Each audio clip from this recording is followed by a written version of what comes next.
What's up, guys? It's your man, Donovan Sharp, and welcome to this Sunday edition of TSR Live. My special guest today is a contributor at Return of Kings. He is a licensed personal trainer and is well-versed in the martial arts. He runs his own blog at thebarbaricgentleman.com, and he can also be found on YouTube, where he has a multiple of short and very effective instructional videos on how to perform different kinds of fighting techniques. I'm talking about Larsen Halleck, who can also be found on Twitter at Larsen Halleck. Larsen, how you doing today, man? I'm doing good, Donovan. How are you? Doing good. I do appreciate you coming on with me. And the first question I always ask of my guests the very first time they come on is, how exactly did you find the red pill? Was it through sexual frustration? Was it heartbreak? Was there an aha moment? How exactly did you come to find the red pill? It's kind of a lot of different things. Well, in high school, I was kind of like, dyed in the wool, like lefty. I was in like the social justice club, and then really just kind of being around those people. I was kind of the first doubt I had, because these are a bunch of dysfunctional losers, basically. And that was actually, where I started getting into fitness, because, I grew up, I watched a lot of like action movies and such, as a lot of men do. And I was like, I always had this kind of spark in my head to get into fitness. And I played sports in high school. And I thought, maybe if I, get into shape, I'll be better at sports. I'll be able to get girls more. And the first thing I noticed is that like a lot of these social justice people, they were like adamantly against the thought of, being in shape. Like they hated the thought of, lifting weights, being in shape. And I thought that it's pretty logical that, if you're going to be like this revolutionary vanguard, you would want to, be in shape. Sure. And yeah, so then that was kind of my first breakaway from them. And then when I got to college, I actually studied anthropology. And imagine somebody going to college and becoming red pilled from their education. And I was like, a lot of this, sort of like white guilt and stuff that was sort of taken away from me from the studying. And then that was sort of my red pill awakening. Then from there, I also lost my virginity in college, and that was kind of a big deal for me.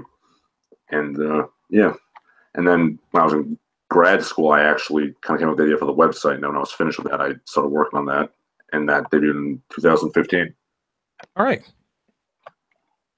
Good stuff, man. Yeah, you've written for Return of Kings, I think, since back in 2015. Is that what you just said? Yeah, it was actually, I think, January 2016. Okay. All right. Okay. So you've obviously been at it for a while. Now, most of the content on your Return of Kings articles and your YouTube channel are centered around mainly fitness and fighting. Obviously, every man wants to be fit and to know how to fight, but why is this a passion of yours, and how did you get into it? When did you, did you get your ass kicked and just decide, hey, you know what, I'm not going to get my ass kicked anymore? Were you fat? Were you out of shape? Like what? Because you're obviously big into fitness and fighting. Like, to me, correct me if I'm wrong, but those seem to be your fortes, because you talk and write about those the most. Yeah, I also talk about politics and things, but those are sort of the core of what I talk about.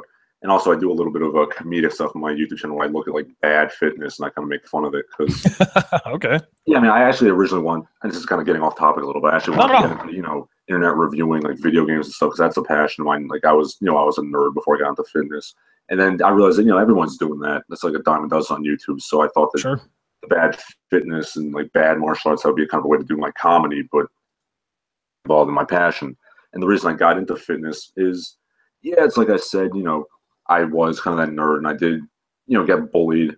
And then, when I fought back, I was like, I could be more effective at this if I get into shape, and also with the sports. That was also a major reason for me getting into shape.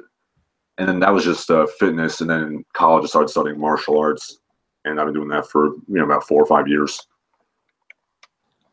All right, good, man.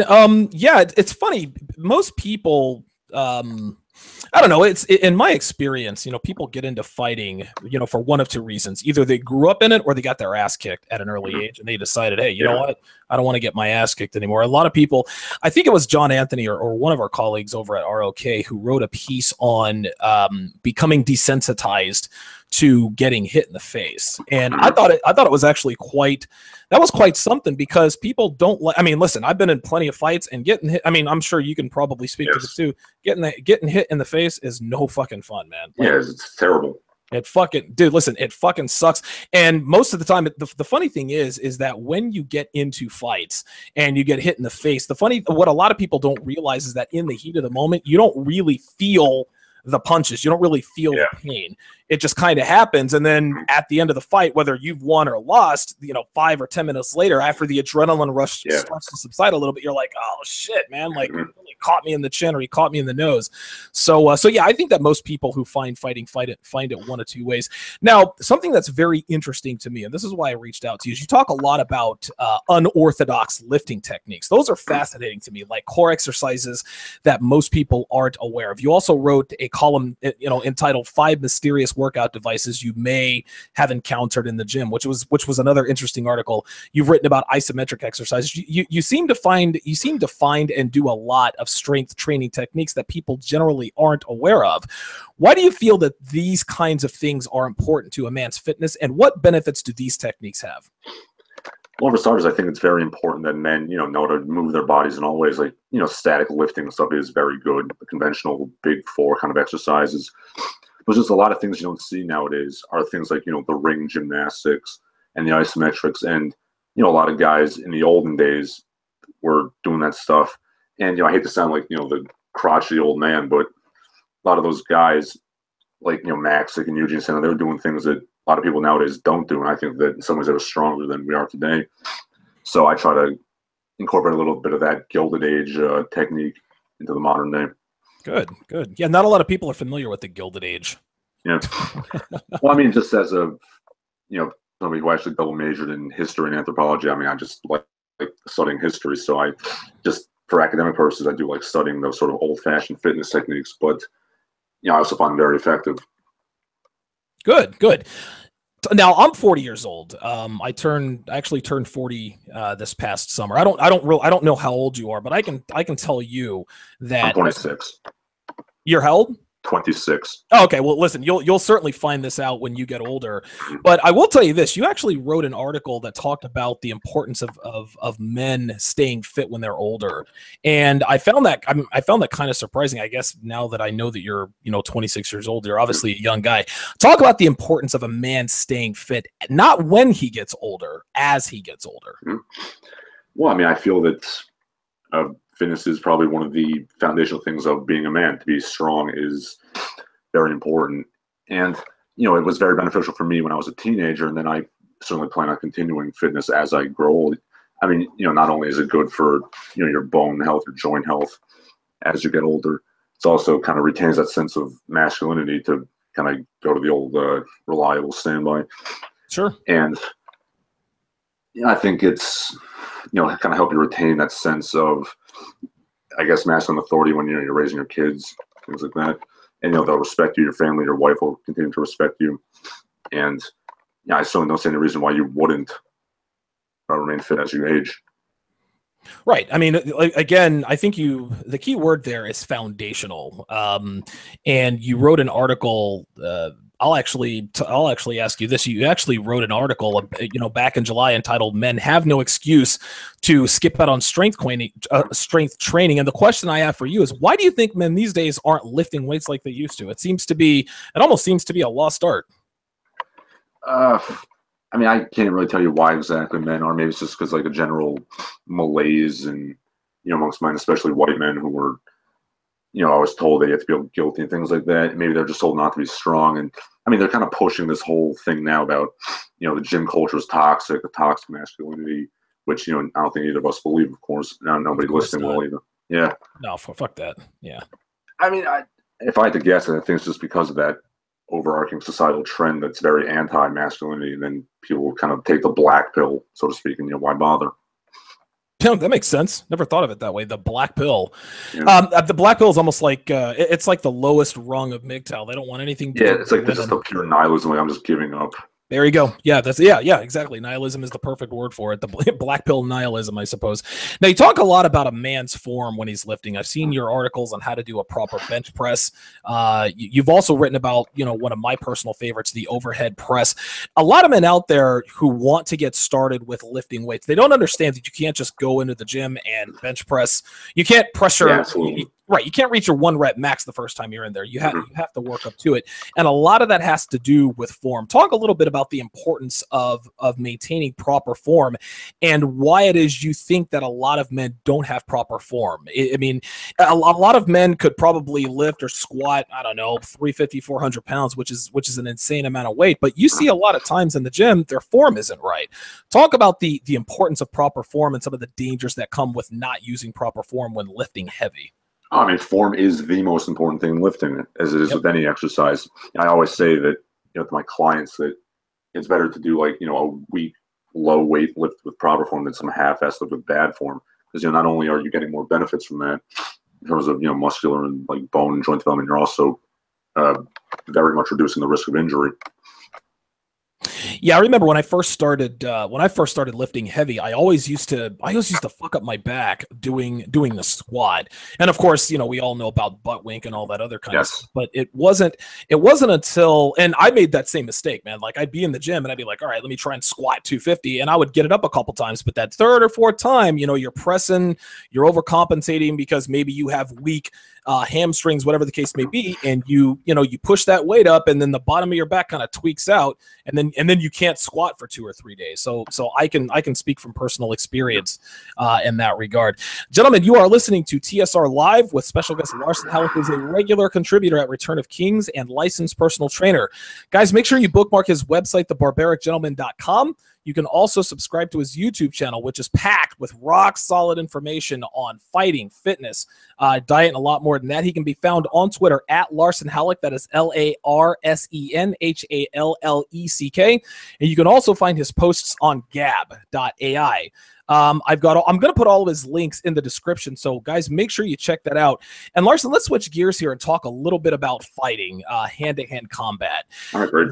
There are a lot of disciplines out there as far as fighting goes. Most people seem to say that Brazilian Jiu-Jitsu is the best thing a man can learn. That's definitely been the most popular form of fighting as far as from what I can see. I've heard men say that learning to box and wrestle is a good combination. You can fight on your feet and on the ground. Krav Maga is definitely big. We've got men listening right now, whether they admit it or not, who will listen to this later on, who have never been in a fight before and would like to learn. Which discipline do you feel is the best for a man to start out with if he does not have experience throwing hands with another man? I mean, personally, I've always felt that the instructor and the quality of instruction is much more important than the style. But, I mean, my personal background is Sancho Kung Fu, which is actually a style of Kung Fu that was it was developed in the 20s to kind of boil down all like the pageantry stuff of other Kung Fu styles into a very, simple and combat effective form. So that's my style, and it has been very successful in kickboxing and mixed martial arts competition. But I would definitely say that just take whatever's available, but make sure that the instructor is good. And I've written an article on how to find a good gym and a good instructor, because some styles like Brazilian Jiu-Jitsu, Muay Thai, stuff like that, they are very effective if trained properly. But a bad trainer is not really going to help you with anything. Sure. And I would say, don't even look down on, traditional styles like Taekwondo, Kung Fu, Karate, because if taught well, they can be just as effective as any other thing else. All right. Yeah. I remember there was actually a Return of Kings article way back a couple years ago that talked about the guy wrote, and he said, listen, don't take karate. It's the most beta martial art. Yeah, I remember that. Oh, okay. So you do remember that. Yes. And I remember thinking to myself, well, there are a lot of guys out there who know karate who can kick a lot of people's asses. I mean, anytime you learn a discipline, learning a martial art trumps not learning a martial art, whether you can fight or not. No. Yes. Mm-hmm. Yeah, there are a lot of like crap there, and you're not going to teach anything worthwhile. But I mean, the good karate school is just as good as anything else, I feel. Okay, good. Now, which discipline or disciplines, plural, would you recommend for men out there who are more experienced in hand-to-hand combat? A man who has bloodied a few noses and gotten his nose bloodied. A guy maybe looking to step up his game a little bit in the art of fighting. Would you recommend a specific martial art for that guy, or would you give him the same advice as you gave the beginner? I'd really give him the same advice. I mean, I would say, like in that article I wrote, things you got to look out for. First thing I look out for is whether the instructor is in good shape, because if you see some fat ass instructor that's not going to teach anything, if he's not in shape, you're not going to get in shape. And then you want to find a place that's full contact sparring, teaches you proper form. And again, it's all about the quality of instruction rather than the style. Because I always like to say that styles are not, it's not rock, paper, scissors. Like one style is not always going to beat another style. Yeah, that makes sense. I've also, I remember a friend of mine a while back was thinking about taking Krav Maga, and he was like, "Oh, I'm going to take this. I'm going to take this." And then I talked to one guy who says, that stuff is useless. What do you think about Krav Maga? And I've heard the Krav Maga, and I've never actually seen it on YouTube. I've never seen it fought, but I know that from what I understand about it, it's very simple. Just like you said, just a boiled down. It takes away all of the. Yeah, it's just a basic, very effective way of ending a fight very quickly. I mean, what would you say about Krav Maga? Do you think Krav Maga is something good for a guy to start out with? I wouldn't say it's good for something to start out with, but I definitely think it is effective. I mean, if I recall correctly, and don't quote me on this, it's often that offshoot of like the fair baron system, like combatives, like boiled down for like rangers and special forces men.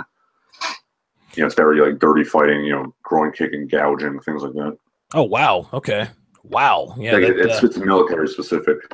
Oh, okay. All right. Well, hey, listen, man, a lot of guys definitely, I mean, I don't know, man. I can't speak for you, but I've been in some fights where it's like, Jesus Christ, like, I've been in some fights where it's evenly matched. I'll score some, he'll score some. I'm on top, he's on top, whatever the case may be. And I'm talking like fights like out in public, like out in the street. And sometimes, man, you meet up with a guy who is your equal. And at some point, man, like, I mean, it gets mentally and physically taxing. And this was early on, when I first realized I had a temper problem. I'm like, shit, man, like I couldn't end this guy quickly. And and dude, if this thing continues, I'm going to run out of wind, and he's going to, this guy's going to end me. And we ended up slowing down and went our separate ways, but I feel like being able to end a fight quickly is probably the best thing to do. What would you say about that? If a person were to accost you, do you think that what to you is the most important thing when it comes to a fight? Is it minimizing collateral damage? Is it ending the fight quickly? Is it choking that guy out? What's the best outcome for Larsen Halleck when someone accosts him physically? When you can see that physical confrontation is more likely than not going to happen?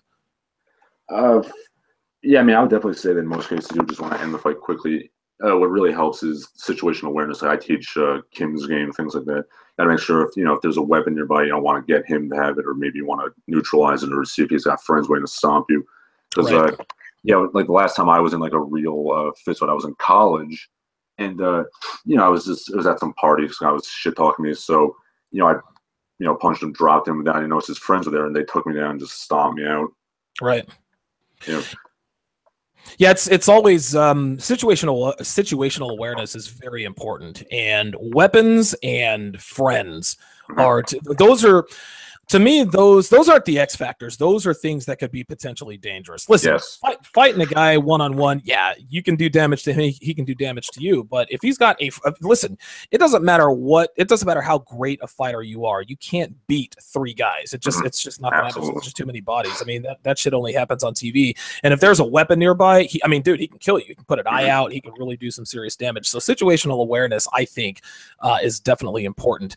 I mean, I sorry to interrupt, but no, I think you can sort of neutralize like a numerical advantage. Again, if you use situational awareness, like put your back against the wall, somebody can't get behind you and choke you out, kind of get like narrow corridors, so you can kind of funnel them in. But yeah, I would definitely avoid fighting multiple men if I could help it. Oh yeah, of course. Yeah, listen, man. This ain't Bruce Lee. This ain't Jackie fucking Chan, man. Like all that shit's make believe. Now, Brazilian Jiu-Jitsu, which was started by Helio Gracie, and of course the rise of its popularity after Royce Gracie, after his victory over the much bigger, stronger Ken Shamrock in the semifinals and the first ever UFC. Now, this of course was before Dana White and the Fertitta brothers gained notoriety, But Helio Gracie was 5'6", maybe 120 pounds when he developed Brazilian Jiu-Jitsu, and he put it on the map when he beat Yuki Okado, who is not only one of the best judoka fighters on the planet. He outweighed Gracie by 40 pounds, and Gracie choked him out in less than 8 minutes. Do you feel that your body type, maybe some of your physical strengths, your physical deficiencies, dictate which discipline works best for a man, or does it not matter? Yeah, I would definitely say body types help because Brazilian Jiu-Jitsu, for example, it was specifically designed to sort of neutralize the advantage of a bigger, stronger man. And you know, they always say in BJJ it's submission before position. So their whole thing is, you know, if you're on your back, you can still submit a guy, and obviously the size doesn't really apply there at all. And yeah, I mean, I would definitely say that when it comes to some size, I mean, you definitely don't see like Muay Thai fighters that are kind of short and stumpy because they need those long legs and elbows for kicks and things like that. And wrestlers, speaking from experience, they tend to be, you know, kind of short and burly because, you know, they got a lot of good leverage with the low center of gravity from the hips and the legs. Okay. I've actually got a question here from a viewer. He says, if a guy is out of shape and hasn't worked out in a while, what's the basic training program to start off with to shed the fat? Is it a mix of cardio and weights? Yes, I would definitely say you should do cardio and resistance training, not on the same day. Like I alternate cardio and resistance days and combine that with diet, and, you know, I think you'll see results pretty quick.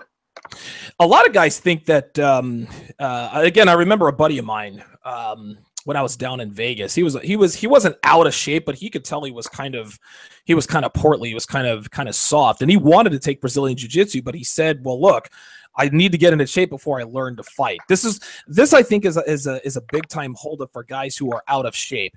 Is it true that you don't have to be at 3% body fat to learn how to fight something like BJJ, something that requires grappling, flexibility, et cetera, or do you have to lose a few pounds, or can you fight your way into shape? Well, I think any good martial arts curriculum will involve a lot of, you know, strength and flexibility training, so that will help you get into shape just with the training. And I mean, with Brazilian Jiu-Jitsu, if you look at the Gracies, like none of them are really, you know, what you would call physical specimens. You know, Royce Gracie is very, you know, slender, you know, skinny man. Helio is very short and skinny. You know, Hickson and Horian, they're, you know, a little bit bigger, a little more muscular. Yeah. Hickson's definitely a bigger guy. Yeah, very flexible too. Yeah, that's one thing that was amazing. I didn't meet Ken Shamrock. He actually worked out in a gym. Anytime Fitness in Reno, right there on the corner of Longley and McCarran. And the guy Andrew Pointer, he owns that particular facility, and he's like, yeah, you know, Ken Shamrock comes in here all the time, and I didn't quite believe in and I saw him walking out of the gym as I was walking into the gym, so that was pretty cool to see that. But yeah, like I've watched the video of Royce Gracie versus Ken Shamrock, and if I'm not mistaken, I think Gracie submitted him in maybe a minute and a half or something like that. Ken Shamrock shot at him. Yeah, he went for like a leg lock, and then Gracie rolled through and rear naked chokehold. Yeah. I mean, that to me, that's what put Brazilian Jiu-Jitsu on the map, because Absolutely. Ken Shamrock was 230 pounds, and Royce was what, 175, 180. Yeah, I believe so. Yeah, so he's giving away 50 pounds to this massive guy, and he submits him in, you know, a minute and a half, 2 minutes, and that's really what put him on the map. Let me ask you one last question here. Why do you think, and this is kind of a generalized question, and I guess you've more or less answered this, but what do you think the most important reason is that every man should know how to fight and defend himself? What to you is the there are many benefits to knowing how to fight mentally, physically, etc. But what's the number one reason in your mind why every man should learn how to fight and defend himself effectively? Just so you don't have that niggling fear in the back of your mind of like, you know, I'm going to get my ass kicked. Like I'm not going to, you know, measure up. I'm going to lose. I'm going to get humiliated. And, you know, it's going back to that getting your ass kicked being the motivation for martial arts. Like I was that nerd who got bullied, and I don't want that to be my position in life again. And I feel a lot of guys get into it for the same reason. Yeah, I would definitely agree. I wasn't bullied in high school, and I was not a bully, but when I was a kid, you know, I wasn't really a big kid. Now I'm 6'1", 235, and so, you know, I'm a big guy myself, and, you know, I've got, you know, working on my temper problem. I've got anger management every other week now. But yeah, that kind of that worked to my advantage, and I was hoping I was going to be small my entire life, because, you know, I was about a 500 fighter until I was 18 years old, and I hit a growth spurt, and now, you know, all of a sudden I started winning these fights. So that was definitely that definitely benefited me. For me, it's a good thing to know that, hey, if I'm in a physical confrontation, even if the guy is bigger than me, I might not win the fight, but I'm not going to get destroyed. Yeah, exactly. Well, Larsen, I appreciate you coming on with me today, man. I wanted to keep this high and tight. I know it's Sunday. We've definitely all got things to do. Guys, definitely check out Larsen's page, Larsen's his blog. It's called thebarbaricgentleman.com. Be sure to follow him on Twitter at Larsen Halleck. You can also find his post on Gab. He's a regular contributor at Return of Kings. Just do a quick search for Larsen Halleck Return of Kings, and you'll find all of his articles there. Is there any parting words here for the audience before we let you go? I mean, obviously, I'd like to see everybody here, stay in shape, get fit, learn martial arts, and also, I mean, I'd like to point out that I'm not just that. I also do, I write about a lot of different things. You can also find that on my website. I also do a lot of different topics on my YouTube channel. So yeah, even though that is predominant a focus of what I do, fitness and martial arts, it's not the only thing I do. So I like to try to be versatile. Good. Yeah, that's the red pill way, man. It's not all about pussy and power, right? Yep, exactly. Larsen, thanks for being with us today, man, and we'll do this again sometime. Yes, great. We talk about some other stuff next time. All right, bud. Appreciate it. Take care. Yeah.